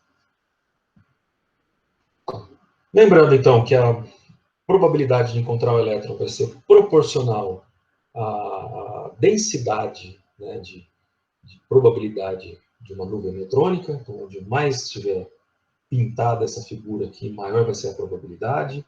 Então, estou vendo um gráfico de uma coisa que começa com uma probabilidade alta lá no centro, no núcleo, e vai caindo conforme essa função, ela vai ficando mais clarinha conforme a gente vai se afastando da origem, né? Que representa a probabilidade de encontrar esse elétron. Os orbitais S são orbitais sem dependência em ângulo, esfericamente simétricos. Tá? O 1S do nível 1 tem um máximo apenas, então é só uma densidade eletrônica que vai caindo, né? Passa por um máximo, depois vai caindo. Já a 2S tem dois máximos, né? Dá para ver aqui, tem um nó aqui no meio, e é essa divisão que está sendo mostrada na figura aqui, ó. Tá? Por orbital 2S. Então, começa com, passa por um máximo, vai decaindo, passa por um zero, depois aumenta de novo, e aí vai caindo. E a 3S é essa aqui, com 3 máximos e 2 nós. Né? Que mostra aqui uma divisão, um nó aqui, né? Esfericamente simétrico também. Os orbitais P vão ter dependência em ângulos, né? Então eles vão ter esse formato aí, que, como eu disse, é um infinito, um 8, que a gente roda, né? De revolução, e cada um deles aponta numa direção diferente do espaço. Tá? Um aponta para a direção X, outra para Y e outra para Z. Os orbitais D são mais complicados, vão ter esses formatos aí, né, de acordo com as funções matemáticas que descrevem esses orbitais, e os orbitais F ainda mais complicados. Né? Dado também pela forma matemática de cada uma das funções que descrevem esses orbitais. E, finalmente, falta eu falar para vocês do último número quântico, então, o chamado spin. Tá? O spin está relacionado com uma rotação dos elétrons em torno dele mesmo, em torno do seu próprio eixo. Mas isso é só uma analogia, uma imagem da nossa mente clássica tentando descrever o que acontece no mundo quântico. Porque essa rotação não é uma rotação simples. O elétron ele tem que girar 720 graus para dar uma volta. Professor, o que é isso? Não, é isso mesmo que eu estou falando. Tá? Como o spin não é inteiro, como o spin é meio, mais meio, menos meio, o meio, né, dividido por 2, eu faço 720 dividido por 2 para dar 360 graus. Então a imagem que a gente deve fazer, na verdade, é o elétron dando uma volta em torno de si mesmo, inverte o spin.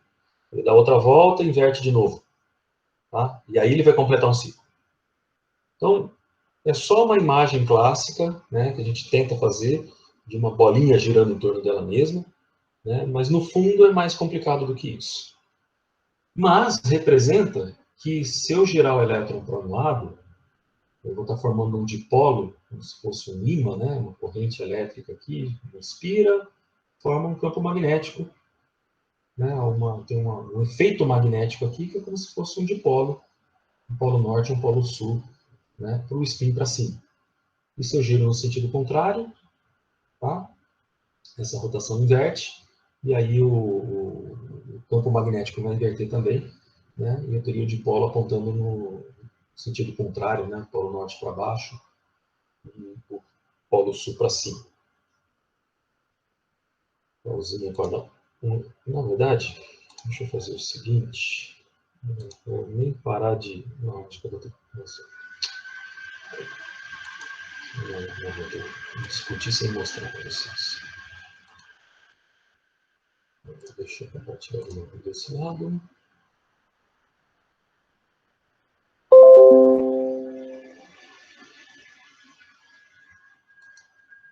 Vou discutir rapidamente aqui o último exercício da lista 7, que é o 6. vai pedir para nós só identificarmos aqui quais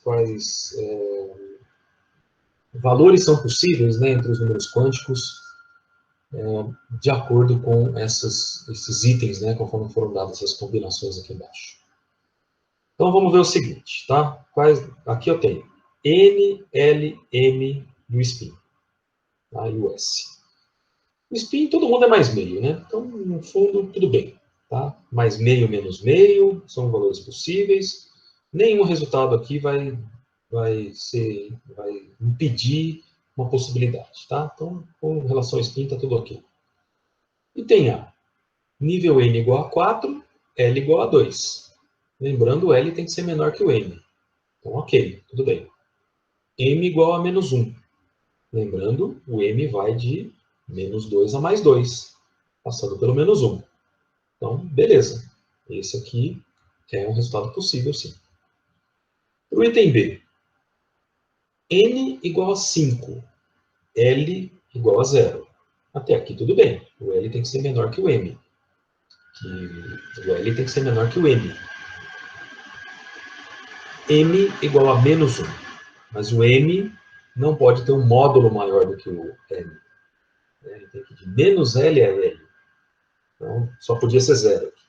Não pode ser menos 1. Item B não é possível. Item C, N igual a 4, L igual a 4. Não pode. Então, já por aqui não pode. O L não pode ser igual a N. Tem que ser até N menos 1. Mesma coisa para o item D. N igual a 2, L igual a 2. Não pode. É impossível. Nível 5, item 5, né? N igual a 5, L igual a 4. Até aqui tudo bem. Mas o M não pode ser mais 5, porque ele não pode ser maior que o 4. Ele vai de menos L a mais L. Então, só poderia ir de menos 4 a mais 4. Então, o último item também não é possível.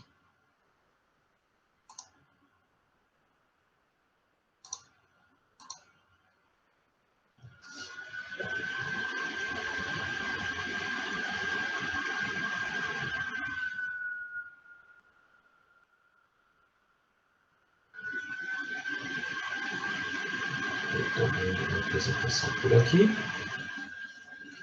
Nós vamos ter, no ano de 1920, a descoberta do spin. Essa dupla de físicos aí, o Stern e Gerlach, descobriram o spin do elétron fazendo este experimento. Então, o que eles fizeram? Eles puseram num forno aquecido átomos de prata. E fizeram com que esses átomos de prata passassem por um colimador, né? E numa região onde tem um campo magnético. Notem que esse campo magnético, formado por esses magnetos, ele não é uniforme. O polo norte aqui, ó, ele é bicudo. E o polo sul ele é chapado. Tá? De tal forma que o campo que vai ser formado não é um campo uniforme certinho. Mas ele é assim, né? Tá? Ele sai do polo norte para o polo sul, né? Mas com linhas que vão se afastando. Né? Linhas de campo que vão se afastando. Esse campo não uniforme faz com que, se o elétron tiver um spin para cima, ele vai ser atraído para um lado. Se ele tiver spin para baixo, ele vai ser atraído para o outro lado. E essa foi a figura que eles obtiveram, uma chapa fotográfica. Uma linha para cima e uma linha para baixo. O que isso foi diferente do esperado classicamente, né? É que classicamente a gente não teria só dois valores possíveis para a orientação desses dipolos magnéticos. Né? Se fosse um resultado clássico, se fosse um ímã clássico, qualquer orientação é possível. Eu posso ter o polo norte para cima, eu posso ter aqui, eu posso ter aqui, eu posso ter virado para baixo. Todos os valores seriam possíveis. Então a gente teria uma manchinha, né? Um negócio pintado aqui, e não só duas linhas, uma linha para cima, uma linha para baixo. Então com isso eles obtiveram as orientações do spin do último elétron do átomo de prata. Se a gente fizer a distribuição eletrônica da prata, tá? Vocês vão ver que todos os elétrons se distribuem, fecham uma camada e sobra um elétron lá fora, né, de uma camada fechada. Tá? É esse elétron aqui que está sendo testado. esse elétron aqui que está respondendo ao campo magnético não uniforme, né, desse experimento aqui. Então, eles descobriram um quarto número quântico, né? Um quarto número que só tem 2 valores possíveis, tá? Que vão descrever essa propriedade magnética dos elétrons. Em 1943, o Stern ganhou o Prêmio Nobel de Física por esse experimento. Em 1925, o Pauli estabeleceu o princípio de exclusão, né, ou princípio de exclusão de Pauli, com o qual a gente vai preencher as caixinhas lá dos orbitais da química. Né? Cada caixinha com 2 elétrons e cada orbital com um elétron com 2 spins, um para cima e um para baixo. Os números quânticos não podem se repetir. Ganhou o Prêmio Nobel em 1945 por essa proposta, né, do princípio de exclusão. E aí nós temos também o diagrama de Pauli. Pauli montou um diagrama, só para fazer a gente lembrar qual é a sequência dos orbitais a serem preenchidos, né, num átomo com muitos elétrons. Então, o nível 1 eu só tenho L igual a 0, é só um S mesmo. Nível 2 eu tenho 2S e 2P. Nível 3, 2S, 3P, 3D. Né? Nível 4 vai até 4F. Mas a sequência que eu tenho que seguir é dada por essas linhas diagonais, né? Uma diagonal decrescente aqui para a esquerda. Então, começando aqui com S, 2S, 2P, 3S, 3P. Daí eu não vou para o 3D, eu vou para o 4S primeiro, para depois vir para o 3D. E a razão disso é a sequência dos níveis de energia. Notem que eu tenho o nível 1S primeiro, na sequência de energia o 2S, depois o 2P, depois o 3S, depois o 3P, e aí eu não vou para o 3D, eu vou para o 4S primeiro, né, nessa sequência aqui, né, tá aqui, e depois o 3D. Tá? Isso, então, foi a formulação do chamado princípio de exclusão de Pauli, esses 2 pontos fundamentais aqui, 2 elétrons, no máximo, podem ocupar um dado orbital, tá? Ou cada orbital é preenchido por 2 elétrons, e os 2 elétrons não podem ter os mesmos números quânticos. Então, se eu tenho um com spin para cima, o outro tem que ser com spin para baixo. Tá? Já que os 3 números quânticos são os mesmos, né? Para os 3 primeiros, para cada orbital. E aí o quarto que vai fazer a diferença, o spin que vai fazer a diferença. A gente monta aquela sequência de caixinhas e vamos preenchendo com os elétrons conforme o princípio de exclusão. Né? Isso é chamado de princípio de construção e a regra de Hund. Né? Aqui tem 2 exemplos, 4 exemplos, o hidrogênio, o hélio, o lítio e o berílio, mas nós vamos ver cada um deles aqui separadamente. Então, para o átomo de hidrogênio, um elétron só, nível 1s, orbital, 1s. Um elétron preenchendo esse orbital. Para o hélio, nível 1 somente, tá? Subcamada S, só tenho um orbital possível, né? É o M igual a 0, e dentro dele 2 elétrons. Um com spin para cima e um com spin para baixo. Tá? O hélio é um gás nobre, porque ele fecha o orbital S. Tá? O orbital S está completamente preenchido com seus 2 elétrons. Próximo elemento, o lítio. Tem 3 elétrons, então os elétrons do nível 1s já estão preenchendo o segundo nível ali. O terceiro elétron vai para o 2s, que é o próximo que nós temos na sequência. Tá? Aparece um elétron nesse nível aqui. Próximo elemento, berílio, né, que tem 4 elétrons. Tá? O nível 1 está completamente preenchido, o orbital 1s completamente preenchido. O orbital 2s agora está completamente preenchido, mas não o nível 2. Tá? O nível 2 ainda tem os orbitais 2p. Tá? O que fecha uma camada aqui, né, é o nível 2s estar preenchido nesse elemento berílio. É como se fosse o hélio mais o 2s na frente. O quinto elemento aqui é o boro, com 5 elétrons. Então, 2 na primeira camada, outros 2 no segundo orbital, e aí sobra um para o terceiro orbital, que é um orbital P. E aí vem um elétron aqui no primeiro nível P, no primeiro orbital P que aparece disponível. Próximo elemento é o carbono, um elétron no seu próximo orbital P aqui. Próximo elemento, o nitrogênio, mais um elétron preenchendo esse orbital aqui. E notem que primeiro nós vamos colocar os elétrons em níveis separados, para depois acoplar os spins, né, num mesmo orbital. Então, primeiro eles vêm separadamente desse jeito. Então, na sequência aqui, o oxigênio com 8 elétrons é o primeiro elétron que aparece aqui, acoplando, né, com o primeiro orbital P. E depois o flúor, com 9 elétrons. Seu elétron a mais aqui está acoplando um segundo orbital P. E o neônio fecha o nível 2 agora, tá? Com todos os elétrons emparelhados, preenchendo todos os orbitais. E esse também é um gás nobre. Esse também é um gás que não reage, né? E a razão é essa aqui. Ele tem todos os seus orbitais preenchidos direitinho, então ele não tem nenhuma razão por que ele perder um elétron ou receber um elétron de um outro elemento. Né? Então, hélio, neônio, argônio, plutônio, xenônio são gases nobres que não são reativos. Tá? São gases que a gente encontra em sua forma atômica apenas.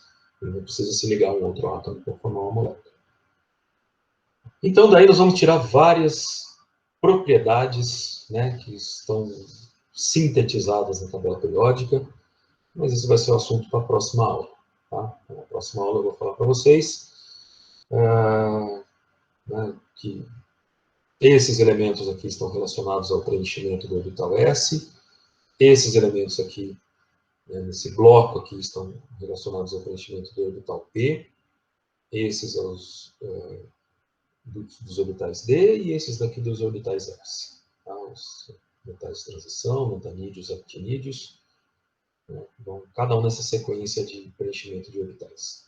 E nós fizemos hoje esse exercício aqui, ó. Sair do hidrogênio, vim para o hélio, né? Primeiro gás nobre que apareceu, depois lítio, berílio, os orbitais S, e aí começaram os orbitais P, com boro, carbono, nitrogênio, oxigênio, flúor e o neon. Tá? Então, toda vez que a gente chegar no final dessa linha aqui, ou de cada período da tabela, né, nós temos as propriedades que vão se repetir, as propriedades periódicas da tabela periódica.